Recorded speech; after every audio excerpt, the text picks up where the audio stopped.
नमस्कारः। ईपीजी पाठशालायां भवतां समेषां स्वागतम्। ज्योतिषशास्त्राधारिते षोडशे पत्रे 40 पाठ्यांशे लघुपाराशरी इत्याख्यस्य ग्रन्थस्य तृतीये अध्याये भवतां समेषां स्वागतम्। गताध्याययोः अस्माभिः न केवलं केन्द्र त्रिकोण त्रिषडायादिभावानां शुभाशुभत्वम् अधिगतं, प्रत्युत व्यय द्वितीयभावेशयोः शुभाशुभत्वम्, अष्टमभावस्य शुभाशुभत्वम्, अनेन सह मारकभावयोः शुभाशुभत्वं च अधीतम्। तदतिरिच्य उभयोः केन्द्रत्रिकोणेशयोः पारस्परिकसम्बन्धवशात् यः विशिष्टः राजयोगः उत्पद्यते तस्य अपि ज्ञानमस्माभिः लब्धम्।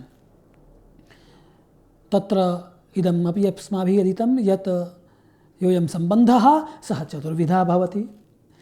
सम्प्रति अस्मिन् अध्याये तस्य राजयोगस्य विशदविवेचना उपस्थाप्यते। प्रतिलग्नवशात् इयं विवेचना उपस्थाप्यते। अथ च केन्द्रत्रिकोणेशयोः मध्ये विशिष्य नवमदशमभावयोः यः सम्बन्धः तद्विषये विस्तरेण चर्चा विधीयते।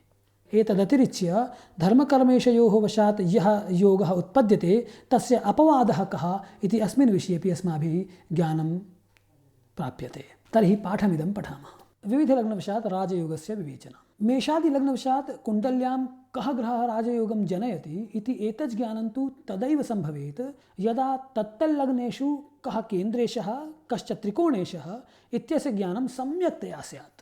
तदनु इदमपि विज्ञेयं यत् एतेषु कः योगः उत्कृष्टः कश्च सामान्यः। भवता इदमधीतं यत् इतरेषां भावानां भावेशानां वा सम्बन्धेन योगकारकग्रहाः सामान्यफलं तथा तदभावे विशिष्टफलं जनयन्ति। अतस्तज्ज्ञानं तु तदैव जातु सम्भावि यदा समेषां केन्द्रत्रिकोणाधिपानां सर्वविधसम्बन्धाः प्रकटिताः स्युः। किन्तु तेषां समेषाम् अत्र निरूपणं न कर्तुं शक्यते पाठविस्तरभयात्। अतः दिङ्मात्रेण विविधाभिः सारिणीभिः केषाञ्चन योगानामेव स्थितिरत्र निरूप्यते। अधोलिखितसारिणीषु केवलं त एव ग्रहाः स्वीक्रियन्ते ये केन्द्रस्य त्रिकोणस्य वा स्वामिनः स्युः अथवा तदतिरिच्य व्ययद्वितीययोः वा अधिपाः भवेयुः। तेषां सम्भावितसम्बन्धान् प्रकटय्य तज्जन्ययोगस्य अङ्काधारितं फलमपि प्रदर्श्यते। अत्र भावस्य बलाबलत्वमाश्रित्यैव अङ्कानां निर्धारणं कृतमस्ति। इदं तु भवता अधीतमेव यत् भावेषु केन्द्राणि सर्वाधिकबलिनः भवन्ति। केन्द्रेष्वपि दशमभावः बलवत्तमः। अतः दशमस्य आधिपत्ये सर्वाधिकम् 8 अङ्काः स्थाप्यन्ते। केन्द्रापेक्षया त्रिकोणभावा अल्पबलिनः। अतः त्रिकोणेषु यः बलवत्तमः नवमभावः तस्य आधिपत्ये 7 अङ्काः विज्ञेयाः। एवं क्रमेण अन्येषामपि ज्ञेयम्। तत्र मेषलग्ने चतुर्थेशः चन्द्रः, पञ्चमेशः सूर्यः इति उभयोः सम्बन्धात् 10 योगजफलं लभ्यते। तदतिरिच्य शुक्रः सप्तमेशः द्वितीयेशश्च एवं गुरुः मेषलग्नस्य कुण्डल्यां नवमेशः द्वादशेशश्च भवति। इत्थम् उभयोः गुरुशुक्रयोः एकैकः भावः व्यये एवं द्वितीये क्रमशः तिष्ठति। किञ्च अयं शुक्रः सप्तमेशः सन् मारकेशः भवति। अतः गुरुशुक्रयोः सम्बन्धात् 10 योगजफलं लभ्यते। सूर्यगुर्वोः सम्बन्धात् 13 योगजफलं लभ्यते। यतोहि सूर्यस्तु पञ्चमेशः एवं अयं गुरुः नवमेशः। चन्द्रगुर्वोः सम्बन्धात् 11 योगजफलं लभ्यते। यतोहि चन्द्रः चतुर्थेशः सन् केन्द्रेशः अभवत् एवं गुरुस्तु नवमेशः सन् त्रिकोणेशः जातः। इत्थम् अनयोः सम्बन्धेन योगजफलम् उत्पद्यते। एवमेव सारिण्यां प्रत्येकं लग्नवशात् केन्द्रत्रिकोणेशयोः सम्भावितसम्बन्धाः तज्जन्ययोगजफलानि च निरूपितानि सन्ति। सूच्यां पदानाम् अङ्कानाम् अधः या रेखा सा मारकत्वं सूचयति। ग्रहयोर्मध्ये धनचिह्नं तयोः सम्बन्धं प्रकटयति। अङ्कात् प्राक् धनचिह्नं शुभगुणाङ्कं विनक्ति। सूच्यामस्यां तेऽपि केन्द्रत्रिकोणेशाः गृहीताः सन्ति येषाम् अपरः राशिः द्वितीये द्वादशे वा स्यात्। एते यदा केनचित् निर्दुष्टेन केन्द्रत्रिकोणेशेन सह सम्बन्धं स्थापयिष्यन्ति तर्हि परेषां साहचर्यात् इति नियमेन तेऽपि निर्दुष्टत्वेन स्वीकरिष्यन्ते। सूच्याम् अधस्थेन ऋणचिह्नेन प्रकटितानां मारकेशानां द्वितीयेषानां सप्तमेषानां वा अन्तर्दशायाम् एते कारकत्वं हित्वा मारकत्वेन व्यवहरिष्यन्ति। अन्तर्दशादिषु आदौ कारकत्वेन ततः मारकत्वेन फलं यच्छन्ति इत्यर्थः। उपरि लिखितसारिण्या मेषादिलग्नेषु तादृशानां समेषां केन्द्रेशत्रिकोणेशानां स्वरूपं सम्बन्धश्च प्रकटितः येषां द्वावपि राशि केन्द्रे त्रिकोणे वा भवेत् अथवा तयोः राश्योः एकः केन्द्रत्रिकोणेष्वन्यतमे कुत्रचित् अपरश्च व्ययद्वितीययोः अन्यतरे कुहचित् स्यात्। किन्तु जिज्ञासेयमुत्पद्यते यत् एतेषु लग्नेषु कः ग्रहः निर्दोषरूपेण केन्द्रत्रिकोणयोः अधिपः अस्ति, अर्थात् तेषु कः अन्यभावैः भावेशैः वा असम्बद्धः अप्रसक्तो विद्यते। अत्रेदं ध्यातव्यं यत् यथा कस्यचिदपि ग्रहस्य अपरेण ग्रहेण भावेशेन सह चतुर्धा सम्बन्धः भवति तथैव केनचित् भावेन सह अपि ग्रहस्य सम्बन्धः विचार्यते। सम्बन्धोऽयं स्थिति युति स्वामित्ववशात् त्रिविधो ज्ञेयः। ग्रहस्य यस्मिन् भावे स्थितिः तेन भावेन सह तस्य स्थितिसम्बन्धः। ग्रहः येन भावेशेन सह युतिं करोति तस्य भावेशस्य भावेन सह युतिसम्बन्धः। किञ्च ग्रहः यस्य भावस्य स्वामी भवति तेन भावेन सह स्वामिसम्बन्धः। एतान् सम्बन्धत्रयान् आश्रित्यैव कस्यचित् ग्रहस्य केनचित् भावेन सह प्रसक्तिः अप्रसक्तिर्वा सर्वतो भावेन निर्धारितुं शक्यते। तदर्थं तु कुण्डली द्रष्टव्या, तत्प्रसङ्गवशात् कथ्यते एव। अत्र तु विविधलग्नेषु केवलं स्वामिसम्बन्धवशात् यः निर्दुष्टः केन्द्रत्रिकोणेशः तस्यैव उल्लेखः क्रियते। अर्थात् विविधलग्नवशात् तेषामेव ग्रहाणां सूचीरूपेण उपस्थापनम् अग्रे क्रियते ये केवलं केन्द्रत्रिकोणयोः अथवा तदन्यतरस्य स्वामिनः सन्ति। यथा वृषलग्ने नवमेषदशमेषयोः स्वामी ग्रहः शनिः।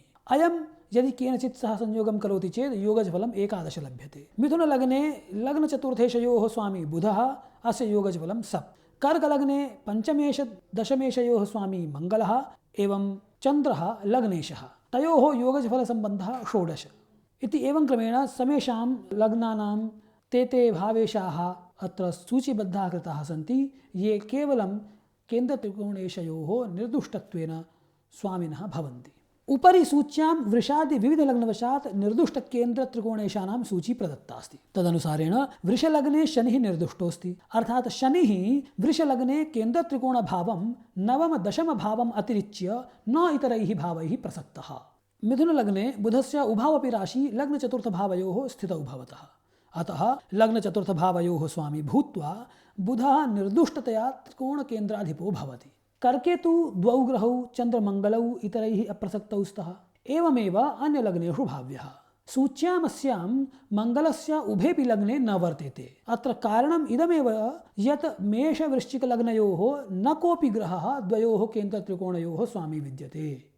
उभयोः कुण्डल्योः कस्यचिदपि ग्रहस्य यदि एकः राशिः केन्द्रे त्रिकोणे वा स्यात् तर्हि अपरः राशिः केन्द्रत्रिकोणयोः न अपि तु द्वितीय तृतीय षष्ठ अष्टम एकादश द्वादशेष्वन्यतमे कुत्रचित् भवति। कीदृशी स्थितिः सर्वोत्तमा स्यात्, तयोश्च कः सम्बन्धः सर्वोत्कृष्टः भवेत् इति जिज्ञासायाम् अग्रे पुनरेका सारणी प्रदर्श्यते।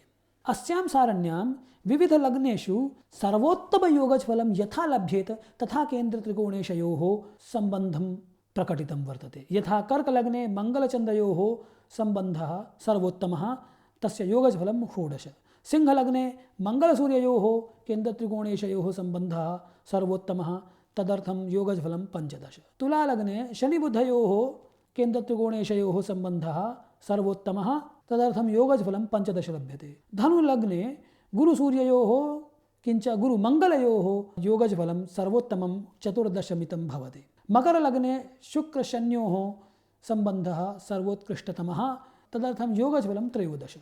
कुम्भलग्ने पुनः शुक्रशन्योः सम्बन्धः, यतोहि तत्र उभयोः सम्बन्धः इतोपि उत्कृष्टतरः वर्तते, अतः अत्र योगफलं 16 वर्तते। मीनलग्ने द्वौ सम्बन्धौ अतिबलिनौ वर्तेते। तत्र आदिमः गुरुचन्द्रयोः यस्य फलं 15 अङ्कमितं, द्वितीयं गुरुमङ्गलयोः सम्बन्धः यस्य फलं षोडशमितं भवति। अत्र इदं ध्यातव्यं यत् ययोः ग्रहयोः सम्बन्धः विचार्यते तौ यदा परस्परं सम्बन्धिनौ भवेतां तदा एव योगकारकफलं तयोः ग्रहयोः दशान्तरदशायां लभ्यते, अन्यथा न।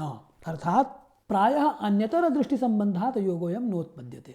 अथ च यदि त्रयः ग्रहाः योगकारकाः भवन्ति तथा तेषु प्रथमः द्वितीयेन सह, द्वितीयः तृतीयेन सह सम्बन्धं कुर्यात्, किन्तु तृतीयः प्रथमेन सह सम्बन्धं न कुर्यात्, तर्हि तेषामपि अन्योन्यदशान्तरदशायां योगफलं न लभ्यते। उदाहरणार्थं कल्प्यते यत् कर्कलग्नस्य कुण्डल्यां लग्ननवमेषयोः गुरुचन्द्रयोः व्यत्याश्रयसम्बन्धः अन्योन्यराशिगतसम्बन्धः, सप्तमनवमेषयोः गुरुशन्योः अन्योन्यदृष्टिसम्बन्धः एवं शनिचन्द्रयोः अन्यतरदृष्टिसम्बन्धो वर्तते। इत्थं लग्न सप्तम नवमेषाः चन्द्र शनि गुरवः सम्बन्धिताः सन्ति। अत्र चन्द्रस्य गुरुणा गुरोः शनिना शनेः चन्द्रेण सह सम्बन्धः अस्ति, किन्तु चन्द्रस्य शनिना सह सम्बन्धः नास्ति। इत्थमत्र द्विविधः सम्बन्धो वर्तते, एकस्तु चन्द्रगुरोः, अपरः गुरुशन्योः। अतः चन्द्रस्य महादशायां गुरोः अन्तर्दशायाः एव फलं लभ्यते, किन्तु गुरोः अन्तर्दशायां शनेः प्रत्यन्तरदशायाः फलं न लभ्यते। ग्रहद्वयात् अधिकानां यत्र सम्बन्धः तत्र द्वयोर्ग्रहयोः एककं कल्पयित्वा तयोर्दशान्तरदशायाम् एवं तृतीयस्य प्रत्यन्तरदशायां तज्जन्ययोगफलावाप्तिर्ज्ञेया। अत्र इदं ध्येयं यत् योगेऽस्मिन् केन्द्रत्रिकोणेशयोः दशान्तरदशयोः प्राधान्यं वरीवर्ति, यस्मिन् उभावपि शुभफलप्रदौ स्याताम्। तथा हि उक्तं वर्तते यत् स्वदशायां त्रिकोणेश भुक्तौ केन्द्रपतिशुभम् इति। अर्थात् केन्द्रेशस्य दशायां त्रिकोणेशस्य अन्तर्दशा तथैव त्रिकोणेशस्य दशायां केन्द्रेशस्य अन्तर्दशा स्वभावः ज्ञेया। ननु यदि केन्द्रत्रिकोणेशयोः अन्यतरेण उभाभ्यां वा सह इतरस्य षष्ठरन्ध्र आयेशेष्वन्यतमस्य सम्बन्धः स्यात्, तर्हि एतेषां षष्ठेषादीनां प्रत्यन्तरदशायां जातकः अशुभफलं विन्दति वा न वा इति प्रश्ने सति उच्यते, वस्तुतः कस्यचिदपि ग्रहस्य दशायाम् अपरस्य अन्तर्दशायाः प्राधान्यं भवति, प्रत्यन्तरं तु गौणमेव। कस्मिंश्चिदपि योगे कारकग्रहयोः दशान्तरदशा मध्ये कारकग्रहौ अपास्य शेषसप्तग्रहाणां प्रत्यन्तरसूक्ष्मातिदशाः प्रवर्त्यन्त एव। तेषु शास्त्रदृष्ट्या अशुभग्रहाणां प्रत्यन्तरदशादिनाथानां प्रवर्तनात् यदि केन्द्रत्रिकोणेशयोः योगफले परिवर्तनं स्वीक्रियते तर्हि दशान्तरदशाधिनाथफलयोः सार्थकता न स्यात्। यथा मेषलग्नस्य कुण्डल्यां चतुर्थे पंचमे अथवा नवमे चन्द्रसूर्यगुरूणां युतौ ते सर्वे कारकत्वेन शुभफलप्रदाः भवन्ति। यदि अस्यां स्थितौ कोऽपि अन्यः पापी ग्रहः एतैः कारकैः सह सम्बन्धं कुर्यात् तर्हि अत्र द्वयोर्ग्रहयोः एककं कल्पयित्वा तत्तद्भुक्त्यनुसारेण दिशेयुर्योगजं फलम् इति सूत्रेण फलम् एवं प्रकारेण विचारणीयम्। प्रथमं सूर्ये चन्द्रस्य चन्द्रे सूर्यस्य अन्तरं, द्वितीयं गुरौ चन्द्रस्य चन्द्रे गुरोः अन्तरं, तृतीयं सूर्ये गुरोः गुरौ सूर्यस्य अन्तरम् इति। योगकारकस्य बलप्राधान्यं केन्द्रत्रिकोणनेतारौ दोषयुक्तावपि स्वयं सम्बन्धमात्रात् बलिनौ भवेतां योगकारकौ इति। बलिनौ अर्थात् सबलौ, केन्द्रत्रिकोणनेतारौ केन्द्रस्य त्रिकोणस्य च अधिपौ, स्वयं दोषयुक्तावपि सम्बन्धमात्रात् अन्योन्यस्य सम्बन्धादेव योगकारकौ भवेताम्। अत्र बलिनौ केन्द्रत्रिकोणनेतारौ इति पदेन केचन केन्द्रत्रिकोणभावयोः यौ बलवत्तमौ दशमनवमेषौ तयोरेव ग्रहणं कुर्वन्ति। सम्बन्धमात्रात् इति कथनस्य अयमाशयः यत् यावत् प्रकारकाः सम्बन्धाः भवन्ति तेषु अन्यतमः कोऽपि सम्बन्धः तयोः केन्द्रत्रिकोणपयोः स्यात्, किन्तु इतरभावैः सम्बन्धः न स्यात्, तर्हि तौ योगकारकौ भवतः। अत्र ग्रन्थकारेण स्पष्टतया दोषविषये न किमपि उक्तम्। केषाञ्चन मते नीचशत्रुराशौ स्थितिः अस्तङ्गमनं वा अत्र दोषत्वेन स्वीकरणीयम्, किन्तु अन्ये न तथा अङ्गीकुर्वन्ति। यतो हि तन्मते तु यथा ग्रन्थेऽस्मिन् ग्रहाणां शुभाशुभत्वनिर्धारणम् अन्यग्रन्थापेक्षया भिन्नं तथैव दोषनिर्धारणमपि भिन्नमेव। तेषां मते दुःस्थानैः तद्भावेशैर्वा सम्बन्धः एव ग्रन्थेऽस्मिन् दोषत्वेन स्वीक्रियते। इदमेव ममाप्यभिमतम्। दोषयुक्तावपि स्वयम् इति वाक्यांशः इतरैरप्रसक्ताश्चेत् इति पूर्वोक्तवाक्यांशं परिपोषयन् तादृशं त्रिकोणेशं केन्द्रेशं वा अभिव्यनक्ति यस्य अपरराशिः पापस्थानेषु स्यात् न तु तादृशं यः परेषां साहचर्यात् इति अर्थात् अन्येन पापग्रहेण सहयोगात् पापी दोषयुक्तो वा भवेत्। यद्यपि इतरैः प्रसक्तिवशात् केन्द्रत्रिकोणेशयोः दुष्टत्वमुक्तं तथापि तयोः अन्यराशिः यदि द्वितीये द्वादशे वा स्यात् तर्हि तन्न दोषावहः। यतो हि परेषां साहचर्यादिति नियमेन व्ययद्वितीयेषु तु स्वाधिष्ठित अन्यराशिवशादेव शुभाशुभं कुरुतः। अस्यां स्थितौ तयोः अन्यराशिर्यदि केन्द्रे त्रिकोणे वा स्यात् तर्हि व्ययेशः द्वितीयेषु वा केन्द्रत्रिकोणाधिपत् एव आचरतः। किन्तु नवमदशमेशयोः अन्यतरः यदि व्ययेशः द्वितीयेषु वा स्यात् एवं अपरः सदोषो भवेत् तर्हि अस्यां स्थितौ अल्पः दोषस्तु भवत्येव। किन्तु दोषयुक्तावपि तौ योगकारकौ भवता इति ग्रन्थकारस्य अभिमतम्। यथा मेषलग्नस्य कुण्डल्यां गुरुः नवमेशः द्वादशेषश्च अस्ति तथा शनिः दशमेशः एकादशेषश्च वर्तते। अत्र द्वादशेषः गुरुः नवमेशत्वात् शुभोऽस्ति किन्तु एकादशेषेण शनिना सह सम्बन्धात् अयं सदोषो भविष्यति। अस्यां स्थितौ तौ श्लोकोक्तनियमात् योगकारकौ तु भवता एव किन्तु योगजफलं तारतम्येन भविष्यति। अत्र इदमप्यवधेयं यत् नवमदशमेशयोः एक एव सदोषो भवितुमर्हति न तु उभावपि। उदाहरणार्थं धनुलग्नस्य कुण्डल्यां दशमेशः बुधः मारकेशत्वात् दोषपूर्णोऽस्ति। यदि अयं बुधः नवमेशेन सूर्येण सह सम्बन्धं कुर्यात् तर्हि तस्य दोषः न योगबाधकः। सिंहलग्नस्य कुण्डल्यां मङ्गलः चतुर्थनवमभावयोः अधिपतिर्भूत्वा निर्दुष्टोऽस्ति। पञ्चमेशः गुरुः अष्टमेशत्वात् सदोषोऽस्ति किन्तु मङ्गलेन सह सम्बन्धं स्थापयित्वा अयं योगकारको भवति। किन्तु मेषलग्नस्य कुण्डल्याम् उभयोः योगकारकयोः गुरुशन्योः योगः न तथा शुभफलदायकः यतो हि नवमद्वादशयोः अधिपः सन् गुरुः दशम एकादशयोः अधिपो भूत्वा शनिश्च सदोषौ भवतः। श्लोकोक्तं बलिनौ इति पदं केन्द्रत्रिकोणनेतारौ इति पदस्य विशेषणं न तु योगकारकौ इति पदस्य। अनेन इदं ज्ञेयं यत् योगस्यास्य निर्मितये केन्द्रत्रिकोणयोः सबलत्वं परमावश्यकम्। अर्थात् दोषयुक्तावपि यदि तौ सबलौ स्यातां तर्हि नूनमेव योगकारकौ भवेताम्। सम्बन्धमात्रादेव कोऽपि निर्बलः बली भूत्वा योगकारकः न भवितुं शक्नोति। निर्बलो नैव योगकृत् इति पराशरोक्तवचनात्। अत्र ग्रहस्य बलाबलनिर्धारणं तु दिक्स्थानादिषड्बलाधारितमेव। दशमत्रिकोणेशजन्ययोगज्फले वैशिष्ट्यं निर्दुष्टसदुष्टकेन्द्रत्रिकोणेशयोः सम्बन्धादनन्तरं भवता योगे बलस्य प्राधान्यम् अधीतम्। सम्प्रति त्रिकोणेशयोः बलवता केन्द्रेण सह सम्बन्धात् योगफले यद् वैशिष्ट्यं तदत्र उच्यते। त्रिकोणाधिपयोर्मध्ये सम्बन्धो येन केनचित् केन्द्रनाथस्य बलिनो भवेत् यदि सुयोगकृत्। यदि त्रिकोणाधिपयोर्मध्ये अर्थात् पञ्चमनवमभावेशयोर्मध्ये येन केनचित् पञ्चमेशेन नवमेशेन वा सह बलिनः केन्द्रनाथेषु बलवत्तमः यः दशमेशः तस्य सम्बन्धो भवेत् तर्हि सुयोगकृत् अर्थात् शुभयोगं जनयति। विशेषेण राजयोगकारको भवति इत्यर्थः। यद्यपि ग्रन्थान्तरेषु उच्च स्वगृहादिगतः षड्बलोपेतः ग्रहः बली इत्युच्यते किन्तु ग्रन्थेऽस्मिन् शुभाशुभ दुष्टादुष्ट बलाबलादि विषये ये नियमा उक्ताः तद्वशादेव अत्रापि अर्थः ग्राह्यः। अत्र तु प्रबलाश्चोत्तरोत्तरमिति नियमेन केन्द्रेशेषु दशमेशः सर्वाधिकः बली इति निर्दिश्यते। इत्थं बलिनः इति पदस्य यदि उभावपि ग्रन्थान्तरग्रन्थोक्तौ अर्थौ स्वीक्रियेते तर्हि तदनुसारेण श्लोकस्यास्य अर्थद्वयं भवेत्। एवम् उभावपि प्रसङ्गवशात् स्वीकरणीयौ। प्रथमं कोऽपि त्रिकोणेशः सदोषः निर्दोषो वा यदि बलवता केन्द्रेशेन सम्बन्धं कुर्यात् तर्हि शुभं योगं जनयति। द्वितीयं कोऽपि त्रिकोणेशः यदि दशमेशेन सह सम्बन्धं विदध्यात् तर्हि नूनमेव योगोऽयम् अतिशुभप्रदो भवति। उभयोः अर्थयोः स्वीकृतिः अत्र भवति। सम्प्रति धर्मकर्मेशजन्ययोगफलस्य अपवादः। एतावता धर्मकर्मेशयोः सम्बन्धात् राजयोगस्य चर्चा विहिता। किन्तु मनसि जिज्ञासा भवति यत् अस्य योगस्य बाधकयोगोऽपि भवति किम् अथवा किं तादृशी अपि स्थितिर्भवति यत् धर्मकर्मेशयोः मिथः सम्बन्धिते सत्यपि अस्य योगस्य फलं न लभ्येत् जातकः। तदुत्तरयति ग्रन्थकारः यत् आम् भवति। यदा नवमेशः अष्टमभावस्य दशमेशश्च एकादशभावस्य अधिपति भवतः तदा तयोः सम्बन्धेपि योगस्यास्य फलं न लभते जातकः।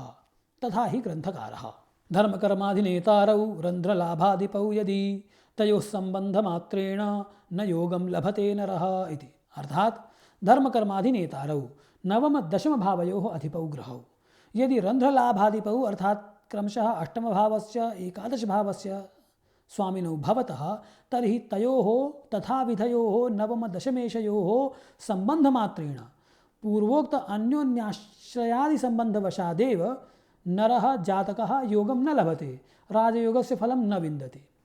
श्लोकोक्त नियमः केन्द्रत्रिकोणेशयोः परस्परसम्बन्धात् उत्पन्नकारकफलस्य अपवादस्वरूपोऽस्ति। पूर्वं यत् इतरैः अप्रसक्ताः विशिष्टफलदायकाः इत्युक्तं तत्र केन्द्रत्रिकोणम् अपास्य व्यय द्वितीय तृतीय षट् अष्टम एकादश भावानाम् अन्तर्भावः भवति। एतेषु व्ययद्वितीयेषु तु साहचर्यात् शुभाशुभफलं जनयतः, अतः तौ हित्वा अवशिष्टेषु सर्वाधिकः पापी अष्टमेशः, तस्मात् अल्पपापी एकादशेशः वर्तते। अतः एतयोः सम्बन्धः एव कारकफलावाप्तौ सर्वाधिकं हानिं जनयिष्यति। अतः कोऽपि ग्रहः केन्द्रेशः त्रिकोणेशः भूत्वापि यदि अष्टमेशः एकादशेशः सन् सम्बन्धं कुर्यात् तर्हि योगकारको न भवितुमर्हति। यस्यां कुण्डल्यां नैसर्गिकः पापी मङ्गलः शनिर्वा लाभेषु भवति तत्रैव अयं नियमः परिपालनीयः, न तु नैसर्गिकशुभग्रहस्य कृते। किंच शुभग्रहेषु केवलं शुक्र एव तादृशोऽस्ति यः केन्द्रेषु भूत्वा लाभेषु भवेत्। अत्र इदमपि ध्यातव्यं यत् केन्द्रत्रिकोणेषु हित्वा यदि अन्यः कोऽपि ग्रहः रन्ध्रेशेन एकादशेशेन वा सम्बन्धं संस्थाप्य योगकारकयोः तदन्यतरेण वा सम्बन्धं कुर्यात् तर्हि योगभङ्गः न भवति। पुनः इदमप्यवधेयं यत् एकस्यामेव कुण्डल्यां नवमेशस्य रन्ध्रेशत्वं दशमेशस्य एकादशेशत्वं न जातु सम्भावि। अतः श्लोकस्य उपर्युक्तोऽर्थः न साधु प्रतीयते। श्लोकस्य व्यावहारिकोऽर्थस्तु एवमस्ति यत् नवमेशः यदि अष्टमेशो भूत्वा दशमेशेन सम्बन्धं कुर्यात् अथवा दशमेशः एकादशेशो भूत्वा नवमेशेन सह सम्बन्धं कुर्यात् तर्हि कारकयोगः न उत्पद्यते इति। कर्कलग्ने गुरुः त्रिकोणेशेन सह षष्ठेषोऽप्यस्ति। एवमेव सिंहलग्ने गुरुः त्रिकोणेशः सन् अष्टमेषोऽपि वर्तते। कन्यालग्ने शनिः त्रिकोणेशेन सह षष्ठेषोऽपि विद्यते। अत्र पुनः शङ्का समुदीयेत् यत् षष्ठेषो अष्टमेषो वा भूत्वा कश्चन त्रिकोणेशः अन्येन त्रिकोणेशेन सम्बन्धं कृत्वा किं योगकारको भवितुमर्हति वा? तदुत्तरयति यत् वस्तुतः अस्यां स्थितौ यदि एतादृशः त्रिकोणेशः योगकारकेन केन्द्रत्रिकोणयोः अधिपेन सह सम्बन्धं कुर्यात् तर्हि नूनमेव योगकारको भवति। राहुकेतोः योगकारकत्वविचारः। राहुकेतोः विषये गताध्याये अधीतं यत् एतौ स्वाधिष्ठितराशिवशात् शुभाशुभत्वं जनयतः, यतो हि एतयोः कस्यचिदपि राशेः आधिपत्यं नास्ति। किमर्थं? यतो हि एतौ छायाग्रहौ वर्तेते। छायात्वात् एतयोः पिण्डत्वाभावः। पिण्डत्वाभावे सति कथं तेषाम् आधिपत्यं स्यात्? अतः एतयोः कस्मिंश्चिदपि राशौ आधिपत्यं नास्ति। तर्हि पुनः प्रश्नः उत्पद्यते यत् एतयोः कारकयोगोत्पत्तौ कापि भूमिका वर्तते वा न वा? अर्थात् केन्द्रेशेन त्रिकोणेशेन वा सम्बन्धं कृत्वा किम् एतौ अपि योगकारकौ भवतः अथवा न भवतः? तदत्र उत्तरयति ग्रन्थकारः यत् यदि केन्द्रे त्रिकोणे वा निवसेतां तमोग्रहौ नाथे नान्यतरेणापि सम्बन्धात् योगकारकौ। तमोग्रहौ अर्थात् राहुकेतु यदि केन्द्रे त्रिकोणे वा निवसेताम् अपि वा अन्यतरेण नाथेन केन्द्रेशेन त्रिकोणेशेन वा सम्बन्धात् योगकारकौ यदि सम्बन्धं कुरुतः तर्हि तस्मात् सम्बन्धात् तावपि योगकारकौ भवतः। प्रथमेऽध्याये यद्यद् भावगतौ इति नियमेन राहुकेत्वोर्विषये उक्तमस्ति यत् एतौ यस्य ग्रहस्य राशौ तिष्ठेतां तत्तद्ग्रहानुगुणमेव फलं कुरुतः। किन्तु अत्र इदमपि ज्ञातव्यं यत् यस्य ग्रहस्य राशौ राहुः केतुर्वा भवेत् असौ ग्रहः यदि द्वयोः राश्योः स्वामी वर्तते तर्हि राश्यधिष्ठितयोः द्वयोः भावयोः फलं राहुः केतुर्वा न करोति, अपि तु तस्यैव भावस्य फलं करोति यस्मिन् असौ उपविष्टः स्यात्। उदाहरणार्थं यदि कन्यालग्नस्य कुण्डल्यां राहुः वृश्चिके तृतीये भावे विद्यते तर्हि असौ केवलं तृतीयभावस्यैव मङ्गलानुगुणं फलं करोति। न तु अष्टमभावस्य यत्र मङ्गलस्य अपरो राशिर्विद्यते। एवमेव मेषलग्नस्य कुण्डल्यां राहुः यदि पञ्चमे स्थितः भवति चेत् असौ केवलं पञ्चमभावस्यैव मङ्गलानुगुणं फलं करोति, न तु दशमभावस्य यत्र मङ्गलस्य अपरो राशिर्विद्यते। येन भावेशेन सह एतौ उपविष्टौ स्यातां तदनुरूपमेव शुभफलं यच्छतः। योगकारकेन सह उपविश्य एतौ कारकौ एवं मारकेन सह उपविश्य मारकौ भवतः। एतौ केन्द्रे उपविश्य यदि त्रिकोणेशेन सह अथवा त्रिकोणे उपविश्य केन्द्रेशेन सह अथवा त्रिकोणे स्थित्वा त्रिकोणेशेन सह सम्बन्धं कुरुतः तर्हि योगकारकौ भवेताम्। केन्द्रे उपविश्य यदि एतौ केन्द्रेशेन सह सम्बन्धं कुरुतः तर्हि मिश्रितफलं यच्छतः। एतयोः राशिदृष्ट्याद्यभावात् केवलं स्थानसम्बन्धः एव योगकारकत्वेन स्वीकार्यः, न तु अन्यः कश्चन सम्बन्धः। सम्प्रति विषयसङ्ग्रहः। अस्माभिः अधीतं यत् केन्द्रेश त्रिकोणेशयोः सम्बन्धात् राजयोगः विशिष्टयोगः वा उत्पद्यते। सम्बन्धोऽयं चतुर्धा अन्योन्याश्रितयोगसम्बन्धः, अन्योन्यदृष्टिसम्बन्धः, अन्यतरदृष्टिसम्बन्धः, सहवाससम्बन्धश्च। तत्रादिमः अन्योन्याश्रितयोगसम्बन्धः अर्थात् प्रथमः ग्रहः द्वितीयस्य राशौ एवं द्वितीयः ग्रहः प्रथमस्य राशौ यदि स्यात् तर्हि अयम् अन्योन्याश्रितयोगसम्बन्धः। द्वितीयः भवति अन्योन्यदृष्टिसम्बन्धः अर्थात् परस्परम् अन्योन्यं पश्यतः। कल्प्यते कर्कलग्ने लग्नेशः चन्द्रः दशमेशं मङ्गलं सप्तमस्थं पश्येत्। अस्यां स्थितौ न केवलं चन्द्रः मङ्गलं पश्यति अपि तु मङ्गलः अपि चन्द्रं पश्यति। तत्र चन्द्रः तु लग्नेशत्वात् केन्द्रेशः अभवत् एवं मङ्गलः पञ्चमेशत्वात् त्रिकोणेशः अभवत्। अतः अत्र अन्योन्यदृष्टिसम्बन्धः अभवत्। तृतीयः भवति अन्यतरदृष्टिसम्बन्धः अर्थात् द्वितीयः ग्रहः प्रथमस्य राशौ स्थितो भवेत् एवं प्रथमः तं पश्येत्। एवं अन्तिमः चतुर्थः भवति सहवाससम्बन्धः अर्थात् उभावपि एकस्मिन्नेव राशौ स्याताम्। इतरैः अप्रसक्तौ एतौ केन्द्रत्रिकोणेशौ निर्दुष्टौ एवं प्रसक्तिवशात् सदोषौ भवतः। यद्यपि इतरैः प्रसक्तिवशात् केन्द्रत्रिकोणेशयोः सदुष्टत्वम् उक्तं, किन्तु यदि तयोः अन्यतरराशिः व्यये अथवा द्वितीये स्यात् तर्हि तौ सदोषौ न भवतः। निर्दिष्टौ एतौ सम्पूर्णं योगफलं यच्छतः, किन्तु यदि एतौ निर्दुष्टौ न भवतः तदापि योगफलं तु लभ्यते, किन्तु अन्तर्दशायाम् अशुभफलमपि विन्दति जातकः। सदोषावपि यदि एतौ केन्द्रत्रिकोणेशौ सबलौ स्याताम् अथवा एतयोः अन्यतरः बलप्रदः स्यात्, विशिष्य दशमेशः यदि अथवा केन्द्रेशः यदि बली स्यात् तर्हि अवश्यमेव शुभफलं विन्दति जातकः अस्य योगस्य। अर्थात् कोऽपि त्रिकोणेशः सदोषः निर्दोषः वा यदि बलवता केन्द्रेण विशिष्य दशमेशेन सह सम्बन्धं कुर्यात् तर्हि अवश्यमेव योगजफलम् उत्पद्यते। ग्रहद्वयात् अधिकानां ग्रहाणां यदि अयं योगजसम्बन्धः स्यात् तर्हि द्वयोः ग्रहयोः एककं कल्पयित्वा आदौ एकस्य दशायाम् अपरस्य अन्तर्दशायाम् इति एवं क्रमेण फलस्य विवेचना कार्या। तत्र इदमपि अवधेयं यत् त्रिषु सम्बन्धकारकेषु ग्रहेषु यदि परस्परं कस्यचित् एकस्य अन्येन सह सम्बन्धः न स्यात् तर्हि तयोः दशान्तर्दशायां फलं न लभ्यते। यथा कल्प्यते शनिः गुरुः मङ्गलः एते त्रयोऽपि सम्बद्धाः स्युः, केन्द्रत्रिकोणाधिपतयोऽपि स्युः।